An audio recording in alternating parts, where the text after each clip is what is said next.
ರಾಜ್ಯ ಕಾಂಗ್ರೆಸ್ ಪಾಳ್ಯದಲ್ಲಿ ಈಗ ಸಂಪುಟಕ್ಕೆ ಮೇಜರ್ ಸರ್ಜರಿ ಆಗಲೇಬೇಕು, ಸಂಪುಟ ಪುನರ್ರಚನೆ ಆಗಲೇಬೇಕು ಅನ್ನುವಂಥ ಕಸರತ್ತುಗಳಾಗ್ತಾ ಇದೆ.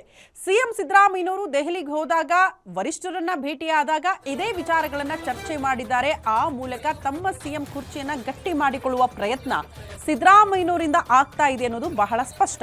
ಇವತ್ತು ಮತ್ತೆ ದೆಹಲಿಗೆ ಸಿಎಂ ಸಿದ್ದರಾಮಯ್ಯ ಪ್ರವಾಸ ಕೈಗೊಳ್ತಿದ್ದಾರೆ. ಸಂಪುಟ ಪುನರ್ರಚನೆಗೆ ಈಗಾಗಲೇ ಗ್ರೀನ್ ಸಿಗ್ನಲ್ ಸಿಕ್ಕಿದೆ. ರಾಹುಲ್ ಗಾಂಧಿ ಅವರೇ ಒಪ್ಪಿಗೆ ಸೂಚಿಸಿದ್ದಾರೆ ಅಂತ ಹೇಳಲಾಗ್ತಾ ಇದೆ. ಸಿಎಂ ಸಿದ್ದರಾಮಯ್ಯ ಪಟ್ಟಿಗೆ ಸೈ ಅಂತಾರ ಮಲ್ಲಿಕಾರ್ಜುನ ಖರ್ಗೆ ಅನ್ನೋದು ಪ್ರಶ್ನೆ.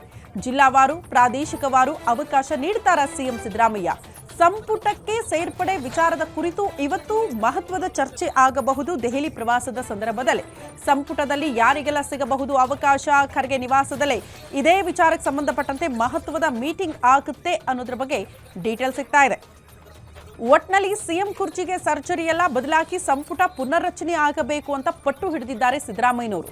ಈ ಹಿಂದೆ ದೆಹಲಿಗೆ ಹೋದಾಗಲೂ ಕೂಡ ವರಿಷ್ಠರನ್ನ ಭೇಟಿಯಾದಾಗ ರಾಹುಲ್ ಗಾಂಧಿ ಅವರು ಒಪ್ಪಿಗೆ ಕೊಟ್ಟಿದ್ದಾರೆ ಸಂಪುಟ ಸರ್ಜರಿಗೆ ಅಂತ ಹೇಳಲಾಗ್ತಾ ಇದೆ. ಬಟ್ ಈಗ ಅವರ ಒಪ್ಪಿಗೆ ಸಿಕ್ಕ ಬಳಿಕ ಹಾಗಾದ್ರೆ ಸಂಪುಟ ಪುನರ್ರಚನೆ ಹೊತ್ತಿಗೆ ಯಾರಿಗೆಲ್ಲ ಅವಕಾಶ ಕೊಡಬೇಕು, ಯಾರಿಗೆಲ್ಲ ಸಂಪುಟದಿಂದ ಕೈ ಬಿಡಬೇಕು, ಈ ವಿಚಾರಕ್ಕೆ ಸಂಬಂಧಪಟ್ಟಂತೆ ಎಐಸಿಸಿ ಅಧ್ಯಕ್ಷ ಮಲ್ಲಿಕಾರ್ಜುನ ಖರ್ಗೆ ಅವರನ್ನ ಸಿಎಂ ಸಿದ್ದರಾಮಯ್ಯ ಇವತ್ತು ಭೇಟಿ ಮಾಡೋ ಮೂಲಕ ಮೋಸ್ಟ್ಲಿ ಅವ್ರು ತೆಗೆದುಕೊಂಡು ಹೋಗಿರುವಂತಹ ಪಟ್ಟಿಗೆ ಅಷ್ಟು ಅಂತಾರಾ ಅಥವಾ ಸ್ವಲ್ಪ ಮಟ್ಟಿಗೆ ಬದಲಾವಣೆ ಮಾಡ್ತಾರಾ ಮಲ್ಲಿಕಾರ್ಜುನ ಖರ್ಗೆ ಅನ್ನೋದು ಪ್ರಶ್ನೆ ನಿಮಗೆಲ್ಲ ಗೊತ್ತು. ಮಲ್ಲಿಕಾರ್ಜುನ ಖರ್ಗೆ ಅವರು ರಾಜ್ಯ ರಾಜಕೀಯದಲ್ಲಿ ಇದ್ದವರು, ಈಗ ರಾಷ್ಟ್ರ ರಾಜಕಾರಣದಲ್ಲಿ ಇರಬಹುದು. ಬಟ್ ರಾಜ್ಯ ರಾಜಕೀಯದ ಅಷ್ಟೂ ವಿಚಾರಗಳು ಕೂಡ ಅವರಿಗೆ ಗೊತ್ತಿದೆ. ಕಾಂಗ್ರೆಸ್ನಲ್ಲಿ ಇರುವಂತಹ ಸ್ಥಿತಿಗತಿಯ ಬಗ್ಗೆ ಕೂಡ ಮಾಹಿತಿ ಇದೆ. ಹಾಗಾಗಿ ಅವರ ಸಲಹೆ ಸೂಚನೆಯ ಮೇರೆಗೆ ಯಾರಿಗಾದ್ರೂ ಮತ್ತೆ ಒಂದಷ್ಟು ಜನಕ್ಕೆ ಅವಕಾಶ ಕೊಡುವಂಥ ಸಾಧ್ಯತೆ ಇರುತ್ತಾ ಅನ್ನೋದು ಕುತೂಹಲ. ಹಾಗಾಗಿ ಇವತ್ತು ಭೇಟಿ ಸಂದರ್ಭದಲ್ಲಿ ಏನು ಚರ್ಚೆ ಆಗುತ್ತೆ ಅನ್ನೋದನ್ನ ಕೂಡ ನಾವು ಕಾದ್ ನೋಡಬೇಕಾಗುತ್ತೆ. ಒಟ್ನಲ್ಲಿ ಒಂದಂತೂ ಬಹಳ ಸ್ಪಷ್ಟ, ಸಿದ್ದರಾಮಯ್ಯನವರ ಈ ದೆಹಲಿ ಪ್ರವಾಸ, ಸಂಪುಟದ ಸರ್ಜರಿಯ ವಿಚಾರ ಪಟ್ಟು ಹಿಡ್ಕೊಂಡು ಕೂತಿದ್ದಾರಲ್ಲ, ಇದರ ಉದ್ದೇಶ ಏನು ಗೊತ್ತಾ? ತಮ್ಮ ಸಿಎಂ ಕುರ್ಚಿಯನ್ನ ಗಟ್ಟಿ ಮಾಡ್ಕೊಳ್ಬೇಕು ಅಂತ. ಇದೊಂದು ಅವಕಾಶ ಕೊಟ್ಟಿದ್ದೀರಿ, ಪೂರ್ಣಾವಧಿ ತನಕ ನಾನೇ ಸಿಎಂ ಆಗೋದಕ್ಕೆ ಅವಕಾಶ ಕೊಡಿ.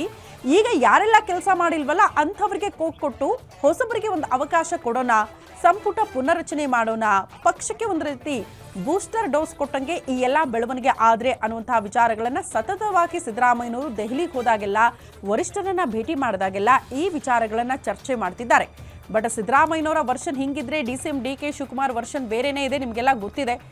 ಇಲ್ಲ ಸಂಪುಟ ಪುನರ್ರಚನೆಯ ಅವಶ್ಯಕತೆ ಇಲ್ಲ, ಬದಲಾಗಿ ನನಗೆ ಪವರ್ ಶೇರಿಂಗ್ ಒಪ್ಪಂದದಂತೆ ಸಿಎಂ ಕುರ್ಚಿನ ಬಿಟ್ಟು ಕೊಡಿಸಿ ಅಂತ ಪಟ್ಟು ಹಿಡಿದಿದ್ದಾರೆ. ಹಾಗಾಗಿ ಈ ಸಂಪುಟ ಪುನರ್ರಚನೆಯ ವಿಚಾರದಲ್ಲೂ ಕೂಡ ಇಬ್ಬರಿಗೂ ತಾಳಮೇಳ ಸರಿ ಇಲ್ಲ ಅನ್ನೋದು ಬಹಳ ಸ್ಪಷ್ಟ. ಇವರು ಪುನರ್ರಚನೆ ಆಗಬೇಕು ಅಂತ ಸಿದ್ದರಾಮಯ್ಯನವರು ಹೇಳ್ತಾ ಇದ್ರೆ, ಆ ಕಡೆ ಪುನರ್ರಚನೆಯಲ್ಲ ಅವಕಾಶನೇ ಅಥವಾ ಅವಶ್ಯಕತೆ ಇಲ್ಲ ಈ ಸಂದರ್ಭಕ್ಕೆ ಅನ್ನುವಂತಹ ವಿಚಾರಗಳನ್ನ ಡಿಸಿಎಂ ಡಿಕೆ ಶಿವಕುಮಾರ್ ಅವರು ಕೂಡ ಪ್ರಸ್ತಾಪ ಮಾಡ್ತಿದ್ದಾರೆ. ಹಾಗಾಗಿ ಏನಾಗುತ್ತೆ ಅನ್ನೋದನ್ನ ಕಾದ್ ನೋಡಬೇಕು.